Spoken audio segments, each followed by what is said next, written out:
I am Dr. Mark Lee. Welcome to our channel. Today I want to show you the quiet blood sugar warning that can appear years before a doctor ever says prediabetes. It doesn't usually begin with a dramatic lab result. It often begins after a normal meal, with fatigue, cravings, brain fog, and a body that no longer handles food the way it used to. Stay with me, because what you learn today could change how you read your symptoms forever.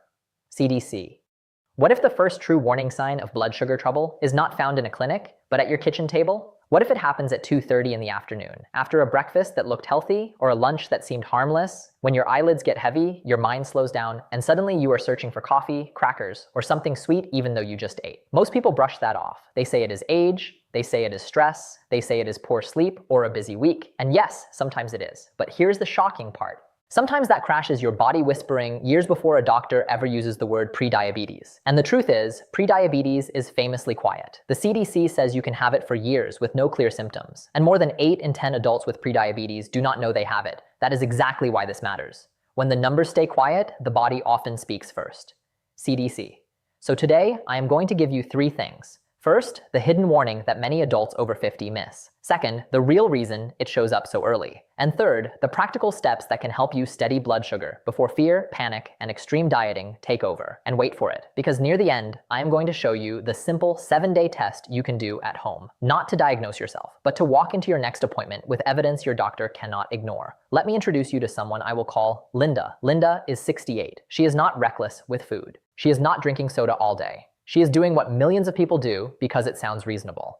Oatmeal and fruit for breakfast, a sandwich at lunch, rice or pasta with dinner, maybe a granola bar when she gets hungry. Her fasting glucose is not too bad. Her A1C is still okay. Nobody seems alarmed. But every day, almost like clockwork, something happens. About 1 to 2 hours after lunch, she crashes. Not just a little sleepy, heavy, foggy, irritable. Her focus disappears. She starts craving starch or sugar. By evening, she wants something sweet again. Over the past few years, her waistline has thickened, especially through the middle. Her triglycerides are creeping up, her blood pressure is not what it used to be. And every time she mentions how different she feels, someone says the same line. That is just normal aging. But here's the truth. Sometimes it is not normal aging at all. Sometimes that afternoon crash is the first visible clue that insulin resistance is already building under the surface. Quietly, patiently, and far earlier than most people realize. Remember when I mentioned that the body often speaks before the lab does? This is exactly what I meant. Insulin is the hormone that helps move glucose, or blood sugar, from your bloodstream into your cells to be used for energy. When your body responds well to insulin, that process works smoothly. You eat, blood sugar rises modestly, insulin does its job, and energy stays steady.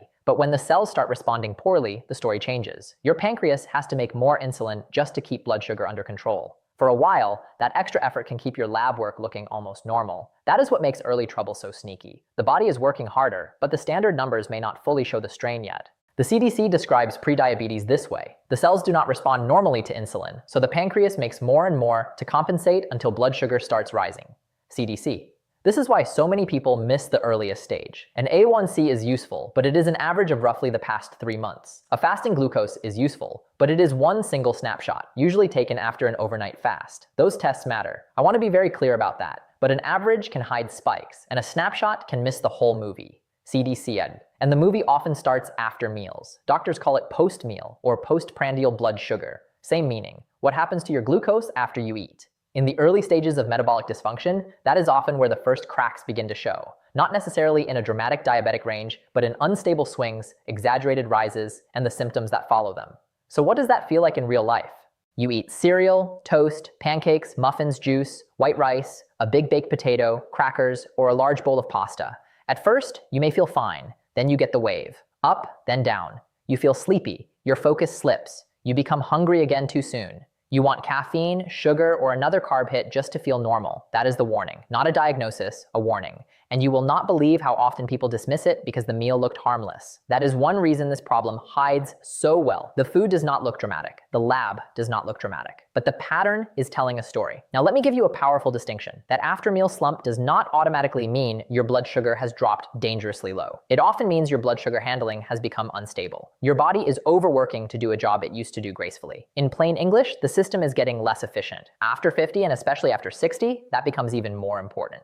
Because aging changes the entire equation. We naturally lose muscle as we age if we are not actively using it. And skeletal muscle is one of the major places the body disposes of glucose after you eat. In fact, research describes skeletal muscle as the principal site of insulin-stimulated glucose uptake and a primary driver of whole-body glucose control. When muscle declines, glucose handling often gets worse. PMC. That means the same sandwich you handled well at 42 may hit very differently at 68. Then add in lighter sleep, more sitting, more stress, possible weight gain around the middle, less daily movement, and often more medications. Suddenly, the body is being asked to manage blood sugar with fewer metabolic advantages than it had before. And that belly fat around the middle, that matters more than most people think. The most dangerous type is called visceral fat. That is the deeper fat packed around your organs. It is not passive storage. It is biologically active tissue, and it is strongly linked with inflammation, insulin resistance, metabolic syndrome, and fatty liver. So when someone says, "My weight did not change much, but my waistline did," that gets my attention immediately. PubMed. Because sometimes the waistline changes before the blood sugar label changes. And this is where the biggest mistake happens. People wait for the obvious signs: excessive thirst, frequent urination, blurry vision, a doctor saying, "Now you have prediabetes." But long before that moment, the body may already be whispering, "I do not handle meals the way I used to." That is the phrase I want burned into your memory. I do not handle meals the way I used to. If that sounds familiar, keep listening, because the next part is where this gets very real. Not every afternoon slump means insulin resistance. Poor sleep can do it. Thyroid issues can do it. Anemia can do it. Certain medications can do it. Depression can do it. Even dehydration can make you feel worse after a meal. Sleep loss, in particular, is strongly linked to reduced insulin sensitivity in research. PMC. So this is not about diagnosing yourself from one symptom. It is about recognizing a pattern. And the pattern becomes more concerning when the crash travels with a few other clues. Your waistline is growing, especially around the middle. Your blood pressure is creeping upward. Your triglycerides are rising. You feel sleepy after carb-heavy meals but steadier after meals with protein and fiber. You get hungry too soon. You notice skin tags or dark velvety patches on the neck or under the arms. Those skin changes matter because Acanthosis nigricans, that dark velvety skin, can be a sign of insulin resistance or prediabetes. It is not something to ignore. Mayo Clinic. And here comes the twist most people are never told. A prediabetes label is serious, but it is not destiny, especially in older adults. In a large community-based cohort of adults in their 70s and older, progression from prediabetes to diabetes over several years was less common than many people assume, and regression to normal glucose levels was more frequent than progression. That means two things at once. You should take early signs seriously, but you should not treat them like a life sentence. JAMA Network. That is hopeful news, because it means early action matters. It means the body still has room to improve. It means you do not need punishment, you do not need starvation, and you definitely do not need internet advice designed for a 28-year-old trying to get abs in 6 weeks. You need to stop feeding the spike and crash cycle. So how do you do that? Secret number 1, protect your first meal of the day. For many adults, the roller coaster starts at breakfast. Cereal, toast with jam, a muffin, juice, sweetened yogurt, a banana by itself. Even oatmeal can become a problem when it is eaten alone without enough protein or fat to slow things down. The truth is, many healthy breakfasts are blood sugar traps in disguise. A better breakfast is built around protein, fiber, and slower digesting carbohydrates. Eggs with vegetables and 1 slice of whole grain toast. Greek yogurt with nuts and berries. Cottage cheese with fruit. Oatmeal, yes, but with chia seeds, nuts, and maybe a side of eggs instead of a second carb. That one change alone can completely reshape your afternoon. And wait for it, because the second strategy is even simpler. Walk after you eat. Not an hour at the gym, not punishment, not a fitness transformation, just a short walk. Research in older adults at risk for glucose intolerance found that 3 15-minute bouts of walking after meals improved 24-hour glycemic control, more than 1 45-minute walk taken at another time of day. That is not just encouraging, that is powerful. Diabetes journals. Wait. Think about how surprising that is. 3 small walks after meals can beat 1 longer session when the goal is blood sugar control. Why? Because your muscles start using glucose almost immediately. The timing matters. A meal goes in, your muscles wake up, and suddenly your body has help. That tiny habit can become a metabolic turning point. Remember when I mentioned that aging often means less muscle? That brings us to the third strategy, and this one may be the most important of all. Stop letting muscle disappear. Muscle is not just for strength. It is not just for looking fit. It is metabolic protection. It gives glucose somewhere to go. It supports insulin sensitivity. It improves balance, mobility, and independence. And the National Institute on Aging has highlighted strength training as a key tool for maintaining muscle mass, mobility, and healthy years of life as we age. National Institute on Aging. You do not need to become a bodybuilder. You need to tell your body, keep this muscle, I still need it. That can mean resistance bands, chair squats, wall push-ups, light dumbbells, supervised gym work, or bodyweight training adapted to your level. The goal is not heroics. The goal is preservation. Because here's the shocking part. If you lose muscle while also gaining belly fat, blood sugar control can get harder even if your total body weight does not change very much. That is one reason some people say, "I do not understand it. I am not heavier than I used to be, but I feel worse." Body composition changed, even if the scale did not tell the full story. Now let us talk about the question many viewers are probably asking. If early trouble can hide, what should I ask my doctor? Do not stop at, "Is my A1C okay?" Ask, "What was my fasting glucose?" Ask, "What are my triglycerides and HDL doing?" Ask, "Has my waist circumference changed?" Ask, "Could my symptoms suggest insulin resistance even if my A1C is still normal?" And if you are older, borderline symptomatic, or high risk, ask whether an oral glucose tolerance test makes sense. NIDDK and ADA both list A1C, fasting plasma glucose, and the oral glucose tolerance test as valid ways to detect prediabetes and diagnose diabetes. Different tests can reveal different parts of the picture. NIDDK. That is where many people finally realized they were not imagining anything. They were watching the movie while everyone else was staring at a snapshot. Now, let me give you a number-based promise. There are 2 more moves that can dramatically improve the story if you use them wisely. Number 4, if weight loss is appropriate for you, think modest, not extreme. The CDC-led National Diabetes Prevention Program is based on research showing that losing about 5 to 7% of body weight and getting at least 150 minutes of activity per week lowered the incidence of type 2 diabetes by 58% overall and by 71% in people over 60. Those numbers are extraordinary, and they matter because they prove that even modest changes can have outsized effects. CDC.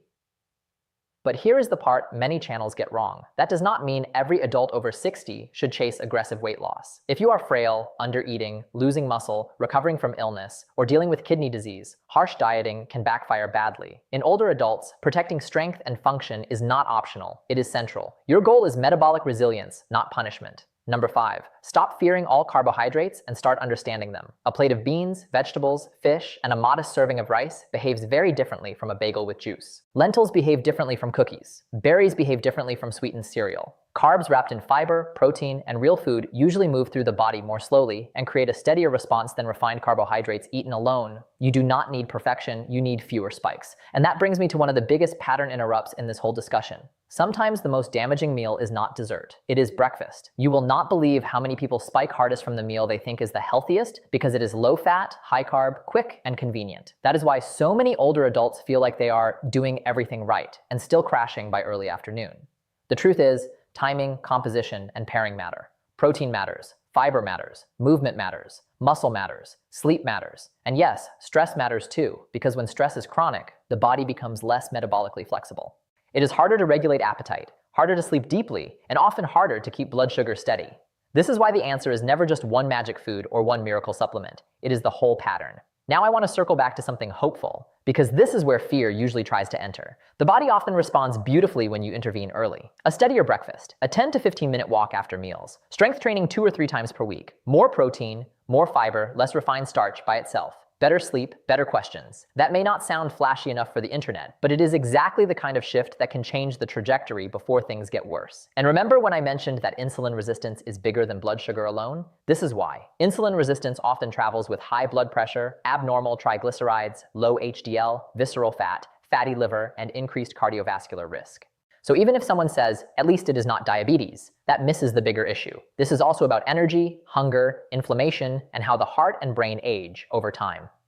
CDC. So let me say the title out loud in the clearest way possible. The blood sugar warning that can appear years before prediabetes shows up on a lab report is this. Your body stops handling ordinary meals smoothly. You crash after eating, you get hungry too soon, you crave more carbs, your waistline thickens, your energy becomes less stable. Your labs may still look acceptable, but something underneath is changing. That is the moment to pay attention, not to panic, not to self-diagnose, not to buy half the supplement aisle. Pay attention. If this is sounding uncomfortably familiar, put this in the comments. I thought it was just aging, I promise you. Seeing that from other people can be the wake-up call someone else needs. Before I close, 2 important cautions. First, do not jump into extreme fasting or severe carb restriction on your own if you take insulin, sulfonylureas, or other glucose-lowering medications. Older adults have a greater risk of hypoglycemia, and low blood sugar can be dangerous.